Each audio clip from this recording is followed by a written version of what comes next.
Bonjour, bienvenue sur Mon Financier. Les marchés européens continuent d'évoluer en ordre dispersé à la mi-séance. La prudence gagnant du terrain avant la réunion de la Banque Centrale Européenne. Ça sera jeudi prochain. La BCE qui pourrait donc annoncer des nouvelles mesures de soutien à l'économie au moment même justement où on vient d'apprendre que la croissance de l'activité manufacturière s'est affaiblie dans tous les États membres de la zone euro. De quoi donc donner des arguments supplémentaires à la BCE pour qu'elle assouplisse un petit peu plus sa politique monétaire. Le CAC lui s'inscrit en très légère baisse de 0,1%. On est autour des 4515 points. Ailleurs, Francfort réduit sa progression, plombée par une baisse du PMI manufacturier. Donc le DAX qui s'adjuge quand même 0,19% à 9962 points. L'Eurostoxx de son côté est en hausse symbolique de 0,09% alors que Londres grappille à 0,26. Du côté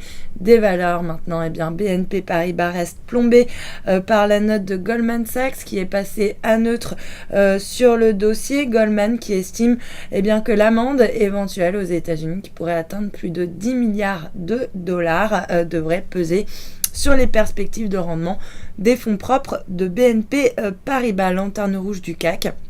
C'est Alcatel-Lucent qui perd 2,6% après avoir lancé une émission d'obligations convertibles en 2 tranches pour un montant total d'1 milliard d'euros. ST Microelectronics est également mal orienté après la publication de Citigroup qui a abaissé sa recommandation sur la valeur en passant de neutre à vendre. Et puis à l'inverse, sur le SBF 120, Thales se distingue, le titre bondit de plus de 4% alors que le groupe de défense serait en lice pour un contrat de 2,5 milliards d'euros au Qatar. Donc c'est la plus forte progression de l'indice. Et puis à l'inverse, Tarkett toujours en queue de peloton après avoir annoncé sa décision de se renforcer en Chine via donc le rachat de la totalité du capital de sa filiale chinoise. Et puis sur le marché d'échange, l'euro lui est mal orienté, il cède 0,24% face au dollar. On revient autour